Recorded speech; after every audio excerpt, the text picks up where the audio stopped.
Je salue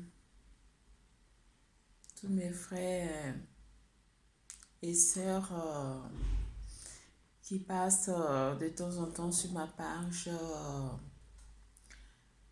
YouTubeur et je vous demande massivement de essayer de propager mes vidéos afin de pouvoir toucher tous les, tous les personnes qui se trouvent dans la communauté européenne comme dans la communauté ivoirienne. De pouvoir vraiment comprendre le sens de mon message et, et petit à petit jusqu'au 2020 qu'on puisse moralement se préparer psychologiquement pour pouvoir faire des votes bien constructifs, des votes vraiment qui va permettre dans la paix, d'abord des votes dans la paix et des votes bien constructifs pour éviter vraiment les dégâts, ce qui s'est passé et qu'on ne retourne plus dans les histoires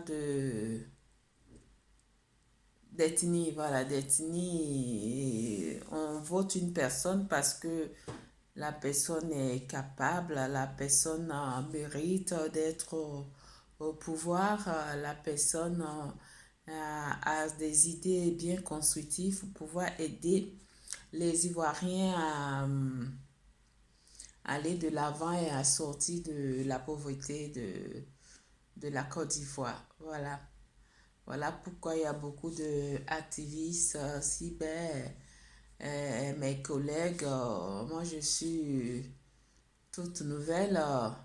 Je essaie de vraiment apporter euh, mes conseils. J'essaie d'apporter la tranquillité en Côte d'Ivoire et je veux permettre à les Ivoiriens de pouvoir vraiment se tranquilliser pour 2020 et de réfléchir, de ne pas être émotionnel, de ne pas voter des personnes parce qu'ils se disent que celui-là est de mon ethnie. Voilà. Donc, notre but euh, activiste cyber, c'est permettre à les Ivoiriens de pouvoir avoir des objectifs bien précis, pour pouvoir vraiment voter la personne vraiment qui mérite d'être au pouvoir et aussi d'être démocrate parce que la Côte d'Ivoire, on dit qu'on est démocrate, mais on n'est pas tout à fait démocrate parce que on n'a jamais été. On a toujours passé par des personnalités d'ethnie qu'on connaissait, qui est qui est chez moi, ou alors qui est dans mon quartier, ou alors qui est dans mon village. C'est en fonction de ça, on vote nos personnes parce qu'on se dit que si on le vote, au moins il va arranger notre village, ou bien si j'ai un souci de problème financier, il peut me trouver un travail. Et puis bon, en fait, quand on vote ces personnes-là, on voit que il n'y a rien qui se passe. Ils vivent encore dans les situations de désarroi et voilà, bref. Donc, voilà pourquoi moi, cette année, bon, j'ai commencé il n'y a pas longtemps. Donc, je remercie toutes les personnes vraiment qui passent sur ma page YouTubeur pour pouvoir vraiment écouter mon message et pour pouvoir vraiment aussi être abonné à ma vidéo. Je vous dis merci et je vous demande aussi de propager tout ce que je fais comme vidéo, de pouvoir vraiment partager massivement afin que on puisse comprendre la réalité de la politique, la réalité de nos buts dans la main des politiciens quand une fois qu'ils arrivent au pouvoir, comment est-ce qu'ils gèrent la vie de leur manière, qu'ils disent démocratiquement, mais ils gèrent à leur propre fin. Voilà. Donc cet après-midi, je suis venue pour faire un petit vidéo et que je ne vais pas rester longtemps. J'ai, comme on appelle là, j'ai regardé Monsieur Johnny Pacheco. Ce jeune amant, je pense que, comme je dis toujours, il a sa façon de faire la politique, mais néanmoins, il y a des choses vraiment qui nous tiennent au courant, malgré aussi tous les interviews youtubeurs qu'on regarde de tout de gauche à droite, le journal télévisé de la Côte d'Ivoire avec d'autres émissions, des débats. Tout ça, on essaie de voir en gros les pensées démocratiques africaines. Donc, au niveau de Johnny Pacheco, avec ses camarades activistes qui essaient d'envoyer un message dans la démocratie. Et ça, moi, je pense que les Ivoiriens, il est temps maintenant d'être démocrates et chercher à être vraiment, avoir l'esprit ouvert, l'esprit vraiment de accepter les critiques et pour ne pas vraiment grammatiser ces critiques-là pour amener jusqu'à ce que on risque même de, comme on appelle là, éliminer une personne parce que on dit que cette personne n'est pas adhère à la politique de mon soutien, donc je l'élimine. Ça, c'est pas démocratie, c'est pas démocrate, c'est pas humain, c'est pas bien. Donc, j'ai écouté, comme on appelle, Monsieur Gbagbo, comment il s'appelle, Philippe Gbagbo, je l'ai écouté. Il a failli être éliminé par les pro-Gbagbo. Bon, c'est quelque chose. Il a dit sur les étoiles de YouTubers. C'est à vérifier. Mais il ne peut pas aussi raconter n'importe quoi. Mais en l'entendant parler de ce qu'il a dit, je vois vraiment que c'est vraiment triste. C'est vraiment triste le fait que euh, la politique ivoirienne ne va pas tellement bien, ça va pas du tout. On n'est pas démocratique. On veut amener notre pays à être démocratique. Donc là, quand c'est comme ça, on passe plus maintenant dans les trucs émotionnels pour pouvoir vraiment faire les débats politiques. On regarde selon le travail de la personne, on regarde selon les discours de la personne pour pouvoir amener des petits pics que le monde politique ivoirien doit changer et les permettre à prendre conscience que en ce moment les Ivoiriens se sont réveillés. C'est pas les Ivoiriens de autrefois, de 80, 1980, qui regardent seulement une personne qui dit qu'il est démocrate, c'est lui seul qui parle, et puis il ne cherche pas à voir, il cherche pas à, créer, à comprendre ou à se cultiver, à comprendre la substance de ce critique-là, où il ne cherche pas à savoir pourquoi est-ce que la personne s'est levée comme ça un beau matin et puis il a commencé à réagir. Les Ivoiriens, le fait que la personne en parle localement, on prend pour de la vérité sans même consulter, sans même avoir une part de vérité dedans. Donc tout ça là, ce sont des choses où vraiment les Ivoiriens ils ont, ils ont bali ça, ils ont bali ça. Maintenant, les Ivoiriens de maintenant, ils veulent vraiment, euh, ils veulent plus passer par l'émotionnel, ils veulent vraiment la démocratie bien fondée, la démocratie où ils se disent que s'ils mettent les personnes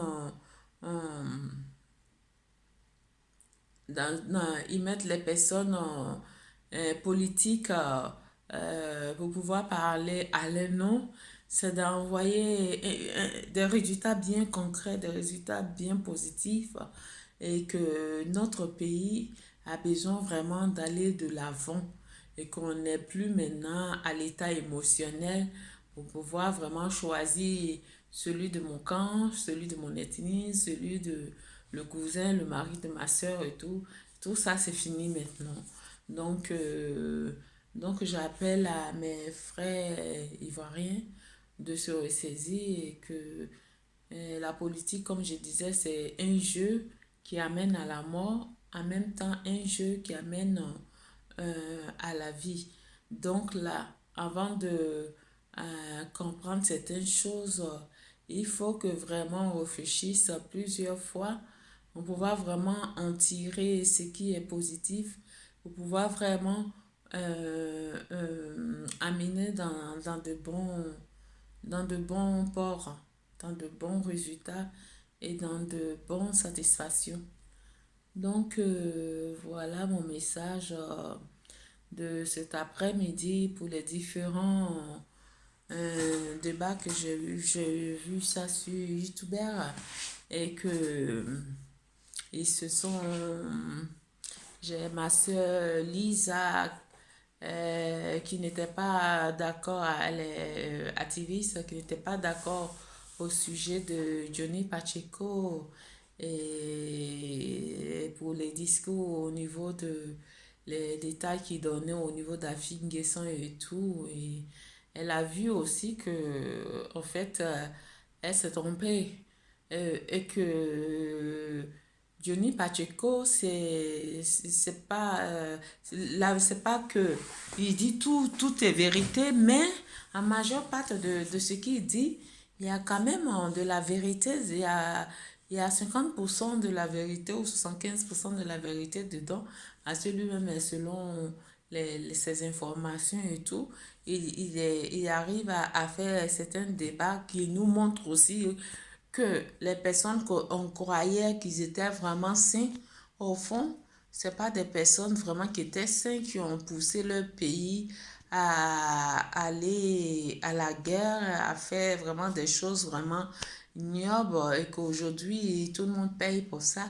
Bref, on va pas rester là pour parler de ça, mais c'est gâté comme on dit en ivoirien. On peut pas prendre de l'eau qui est versée, on peut pas reprendre l'eau qui est versée. Donc, c'est tout juste pour mettre une serpillère pour pouvoir vraiment abîmer ça, abîmer et puis bon, essayer de pouvoir sécher la partie mouillée et ensuite aller de l'avant et voilà, aller de l'avant sans pouvoir marcher dans, dans, dans la terre mouillée et voilà, et il faut que on puisse vraiment calmer les choses, euh, amener nos frères ivoiriens à ne plus avoir vraiment de la haine entre eux politiquement et de chercher toujours la réconciliation et le pardon de leurs frères et sœurs pour pouvoir vraiment amener la Côte d'Ivoire à avancer. Voilà. Donc,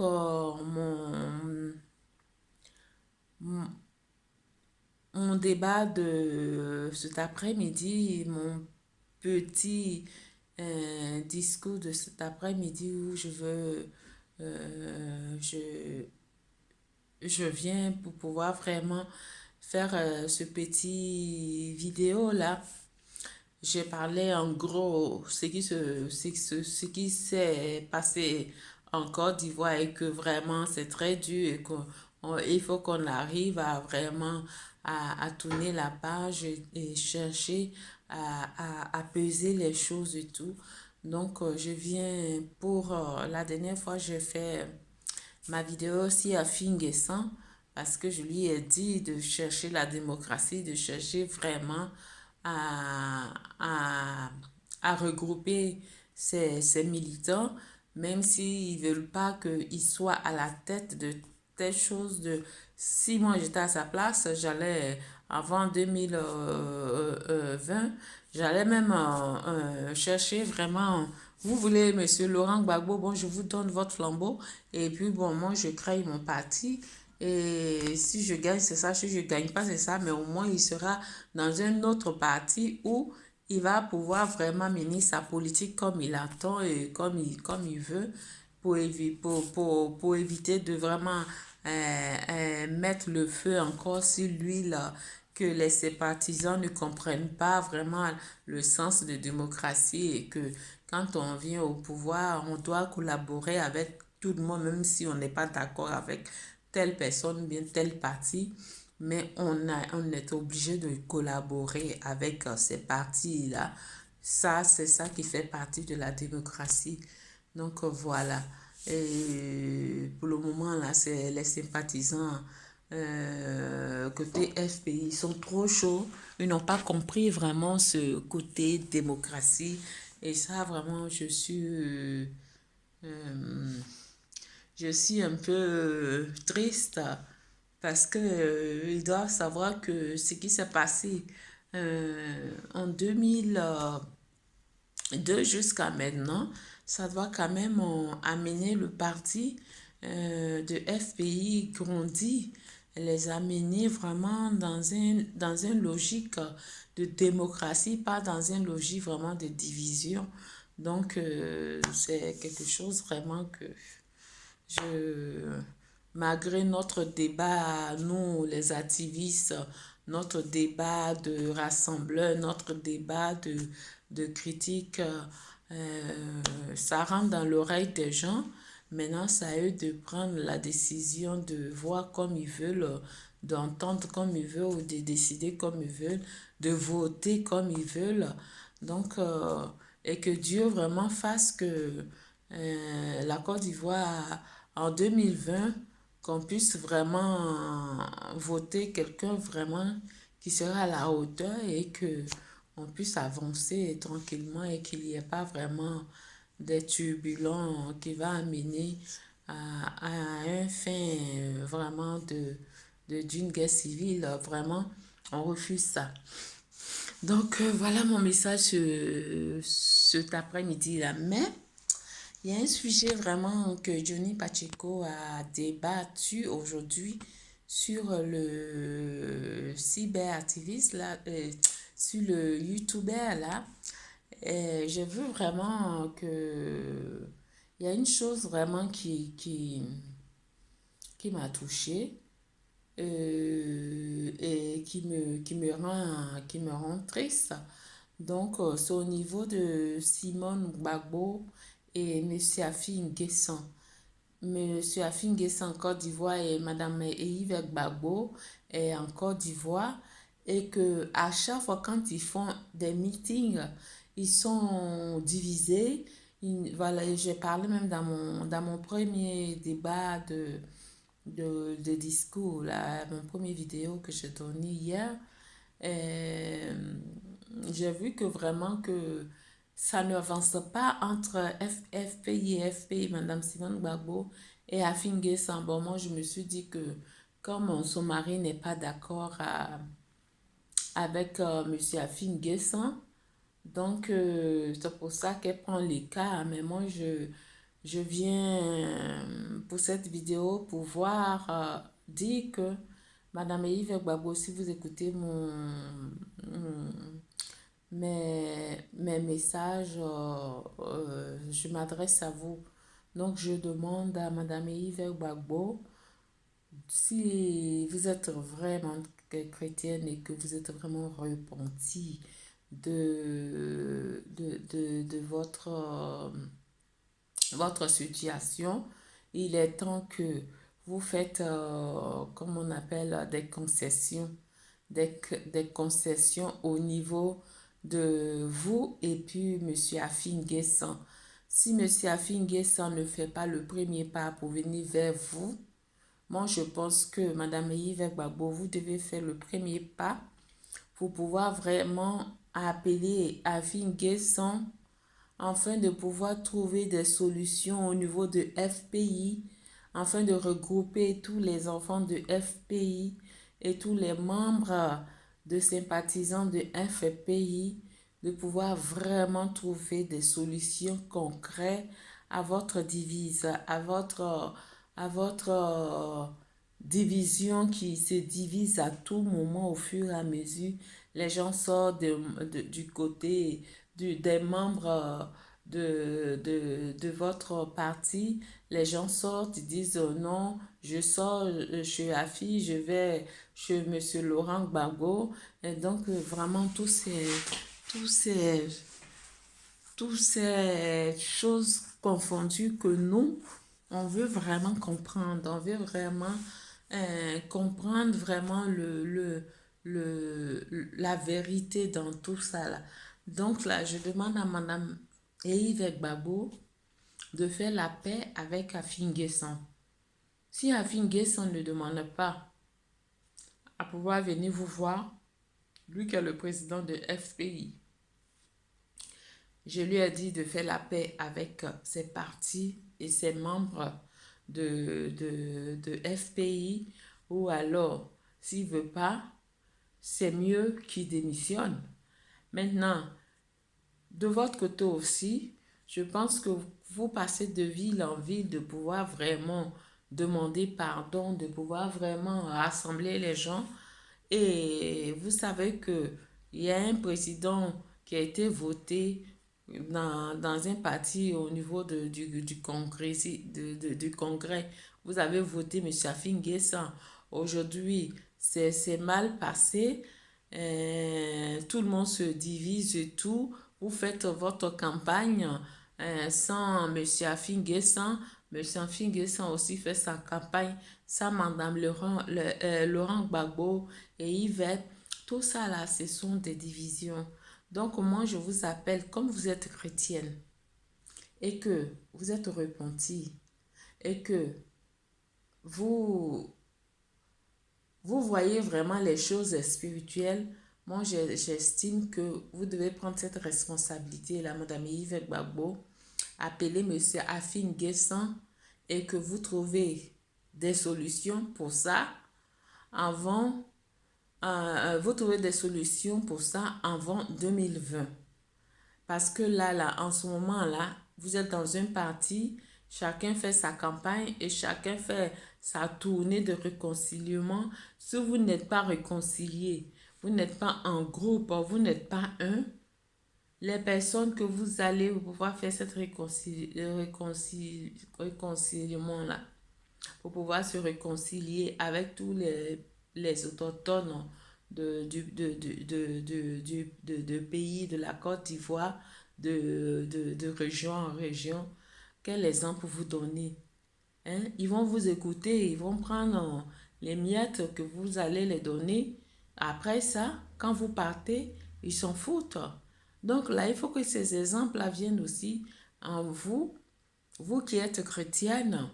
Si vraiment vous êtes vraiment chrétienne, appelez vraiment M. Afin-Guessan et cherchez à trouver un terrain d'attente afin que si vous faites votre campagne présidentielle avant 2020, M. Afi et vous, et si Gbagbo sort et qui vient à Abidjan avec Charles Goudé, ensemble, il va retrouver l'union et vous aurez déjà fait la paix entre ce qui se passe dans le parti avec Afi N'Guessan et M. Laurent Gbagbo.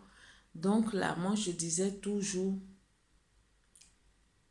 que si aujourd'hui, si on arrivait à cette guerre-là, je ne sais pas quel conseil vous avez donné à votre mari. Sinon, quand on est président, on est femme du président et qu'il y a, il y a quelque chose vraiment de fou et que tu vois que ton mari ne respecte pas les comtesses, en tant que femme, tu dois vraiment parler et pas l'encourager dans sa politique qu'il fait si ce n'est pas selon les thèmes comme on l'appelle, de la Constitution. Tu l'encourages pas jusqu'au bout de ses idées. Tu le décourages et tu l'amènes à ne pas vraiment embrasser ce côté vraiment qui va pas permettre à la Côte d'Ivoire aller de l'avant. Donc là, si aujourd'hui il y a eu tous ces débats-là, ça, vous avez eu la part de responsabilité dedans et moi de ce côté-là, je n'ai jamais été d'accord. Je me dis que toutes ces années-là, Madame Yves Gbagbo, c'est elle qui tenait la tête de FPI. Voilà, c'est elle qui tenait la tête de FPI parce que M. Gbagbo, même à un homme même normal, il est fait pour les critiques, il est fait pour des débats, pour pouvoir vraiment mener un parti à pouvoir changer. Là, c'est sa spécialité, mais M. Gbagbo, il n'est pas amené, c'est pas quelqu'un qui, qui peut être président jusqu'à même commander une nation. C'est pas sa carrure, ça, c'est pas de sa carrure. Donc là, si M. Gbagbo est arrivé au côté présidentiel, ça fait partie de votre courage et euh, votre conseil et votre soutien à ses côtés. Parce que si ça tenait que M. Gbagbo, je ne crois pas que lui, il allait être président de la Côte d'Ivoire. Voilà, ça, il faut que je vois les choses comme ça.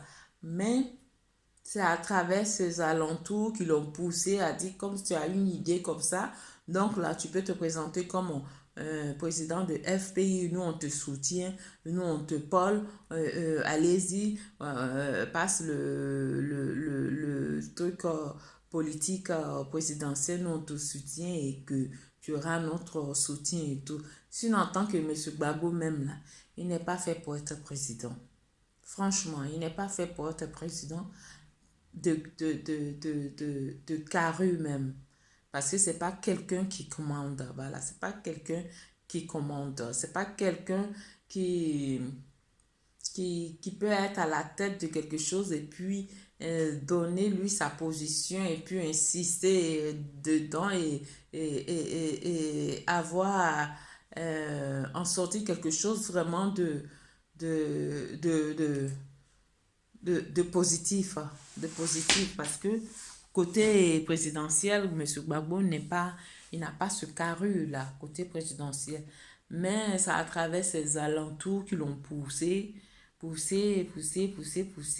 Aujourd'hui, il a été comme président de la Côte d'Ivoire. La preuve, si il était un président vraiment de carrure, un président vraiment qui peut vraiment gouverner un pays. Il y a beaucoup de choses. Il y a beaucoup de choses où il a eu l'opportunité de pouvoir vraiment faire. Il n'a pas pu faire ça. Il n'a pas pu faire ça. Donc tout ça, c'est pour dire que Monsieur Laurent Gbagbo, il était vraiment comme politicien, comment je peux, un politicien qui peut amener son pays à avancer dans les critiques, comme ce que, je parle d'un exemple, comme ce que Johnny Pacheco entend de faire étant de ces petits débats politiques, il dit ça, il est là, il décortique les discours des débats politiques, il envoie les résultats et il dit de ses pensées, il dit comment est-ce qu'il n'est pas content et comment est-ce que la politique, il voit la politique comme ça. C'est-à-dire que quand je regarde Johnny Pacheco, il me ressemble un peu, Monsieur Laurent Gbagbo. Il me ressemble un peu, M. Laurent Gbagbo. Donc là, c'est pour dire que les gens comme ça, ils ne sont pas faits pour être président. Voilà. Ils ne sont pas faits pour être président. Ils sont faits dans leur logique débat comme ça, politiquement. Et puis, ils avancent, ils grandissent dedans, ils poussent les gens à réaliser des choses. Voilà. Par exemple, M. Gbagbo, côté multipartiste, il n'y avait pas en Côte d'Ivoire. Il a amené parce qu'il a estimé que le multipartisme doit être en Côte d'Ivoire et que personne, tout chacun doit avoir son expression libre de parler et que la Côte d'Ivoire ne doit pas être seulement qu'un seul président. Voilà, là, c'était vraiment la caricature du président Gbagbo. S'il était resté dans cette caricature-là, aujourd'hui, M. Gbagbo, on n'allait pas l'étiqueter avec des choses vraiment horribles qui se passent là. Donc, en fait, si je veux dire, les gens ont profité de son innocence. Les gens ont profité de son innocence, de sa gentillesse, de sa légèreté, de sa façon de voir les choses, qui ont profité de ça. Aujourd'hui, il est allé, il est arrivé à des situations vraiment désastreuses. Donc, c'est pour dire que on n'aime pas, on vient pas, on ne devient pas un président comme ça. Dieu peut t'établir à pouvoir changer un monde parce que il te donne cette opportunité-là et c'est que tu peux amener à changer un monde. Mais une fois qu'il te donne la possibilité à cette hauteur-là, maintenant, c'est pas Dieu qui va travailler à ta place. Maintenant, c'est toi-même là, le fait que Dieu t'a donné la possibilité à être à cette hauteur-là. Maintenant, c'est toi-même là, en tant qu'homme là. Si Dieu t'a donné là un caractère comment on appelle là, de leader, un caractère de leader, voilà, un caractère de leader, même sans même être président, là. Quand on voit une personne qui a un caractère de leader, là, hein, quand Dieu te donne la possibilité d'être au-devant de cette chose-là, tu arrives à maîtriser cette chose parce que de personnalité même, là, tu as ça en toi. Et tu la gères et tu arrives à maîtriser ça en cas de difficulté. Ça, c'était au niveau de M. Gbagbo. Gbagbo n'a pas eu de caractère de leader. Il a un caractère de leader, comment on appelle là, de critique, de, d'expression libre de parler, amener ses compatriotes à changer, amener ses compatriotes à voir la vie, la situation des débats politiques comment est. Donc là, c'est ça, M. Gbagbo. Maintenant, si aujourd'hui, et Dieu a permis à ce que, avec tous les alentours, ont permis à ce que M. Gbagbo soit président. Aujourd'hui, il est dans ses échecs-là, il est resté tout seul. Les gens qui l'ont encouragé pour qu'il puisse être président, lui, au fond de lui-même, là, il n'est pas quelqu'un pour être président. Il sait que il n'a pas cette carrure-là pour être président. On lui a fait croire ça et à force de lui faire croire, c'est-à-dire qu'il a porté une veste qui n'était pas pour lui et il a gouverné comme ça. Et ça, quand c'est pas pour toi, on te donne une veste et que ce n'est pas à ta mesure, il va arriver un moment, tu vas enlever la veste, tu vas jeter. Tu vas jeter et puis tu vas prendre une veste qui est à ta mesure. Comme ça, tu la mets comme tu veux. Et quand c'est comme ça, tu te sens bien à l'aise dedans. Tu te sens bien à l'aise dedans et les gens qui vont voir que ta veste est à ta mesure, qui veulent, qui t'ont prêté cette veste-là et que cette veste-là, ça t'a pas plu, que c'était plus grand que toi, qu'est-ce que ça fait? Ça devient autre chose. Ça, c'est un petit proverbe que je donne pour donner à chacun de vous de pouvoir mieux réfléchir. Le but du monsieur, du président Laurent Gbagbo, c'était pas pour être président de la République.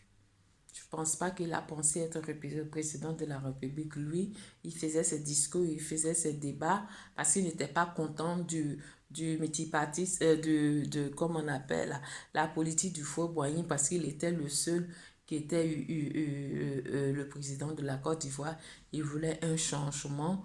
Et d'après les dits, ce qui s'est passé, on dit son père était, ça je ne vais pas rentrer trop dans les détails, peut-être que ça a amené le fils qui a eu des rancœurs et il a dit, il faut que je me venge, il faut que je sois à la tête de ça et que les gens puissent entendre ma voix pour que je puisse vraiment, comme on appelle, euh, comme on appelle, venger mon père qui a subi des choses qui n'étaient pas justes au niveau de la politique, au niveau de tout ça.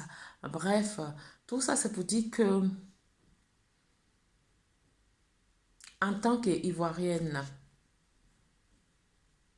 on ne va pas rester là pour remuer les plaies.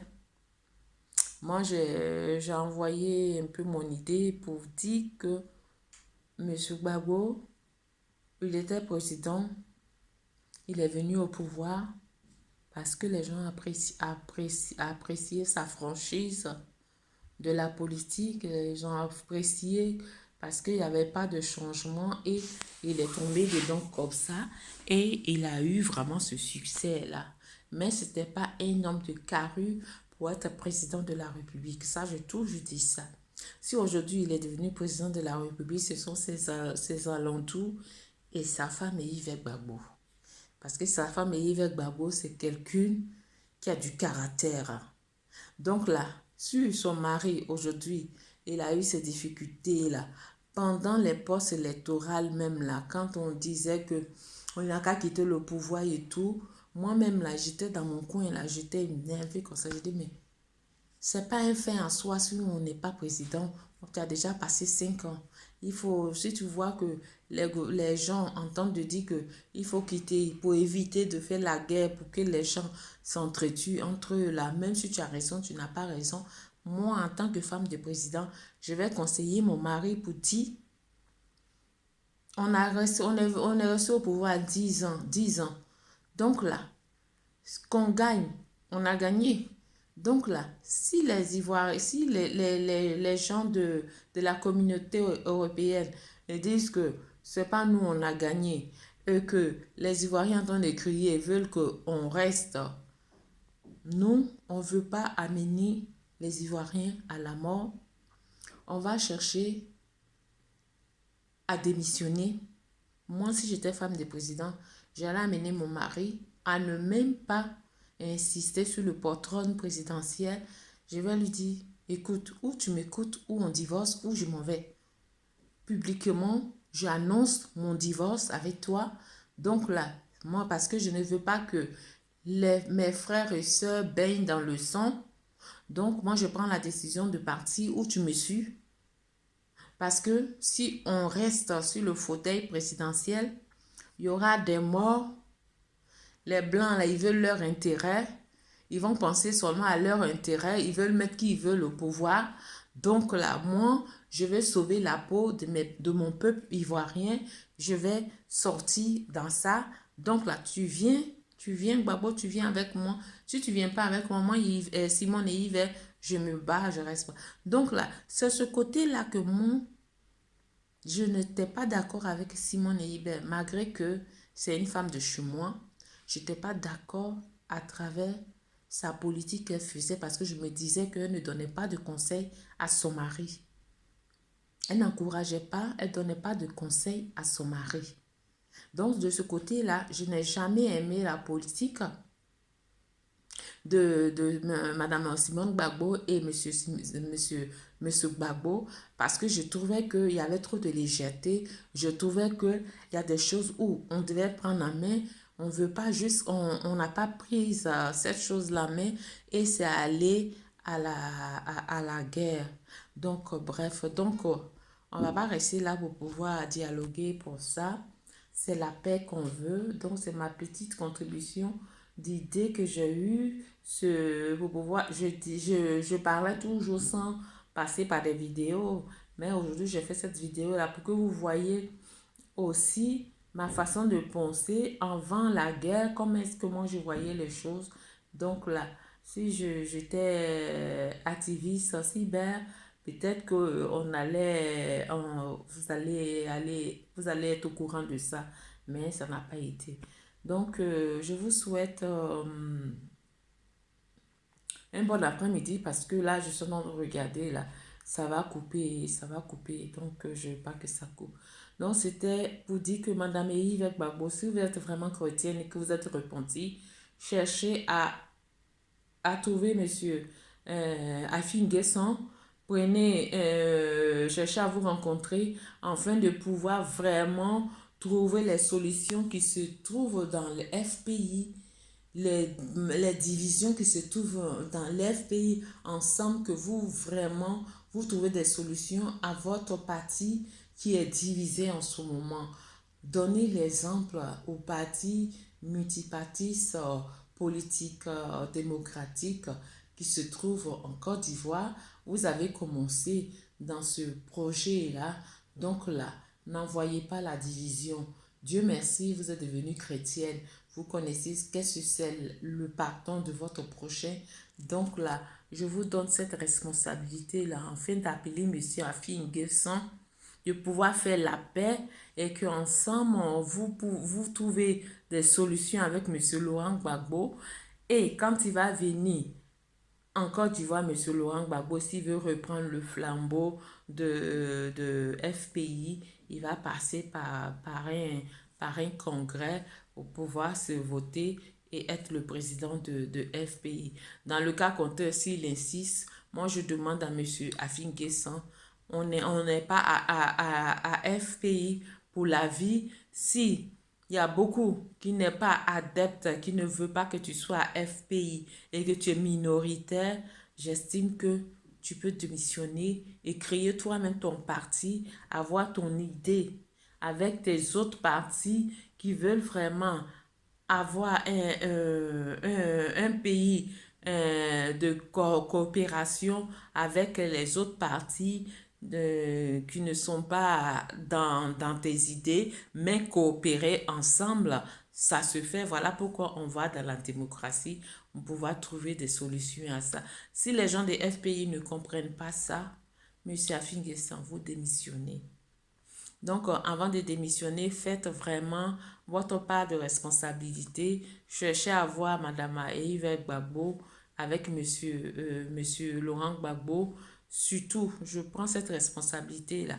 Je demande à Madame Yves Gbagbo d'appeler Monsieur Afin Guessan afin de pouvoir faire la paix, de pouvoir trouver des solutions de pardon, les solutions de coopération, afin que quand vous allez faire votre campagne en dehors de la région de la Côte d'Ivoire, on va vous voir unis et on va vous voir démocratiquement des personnes libres. Donc, c'était mon message. Je vous souhaite un bon après-midi et que la paix soit en Côte d'Ivoire et que Dieu met la main sur la Côte d'Ivoire et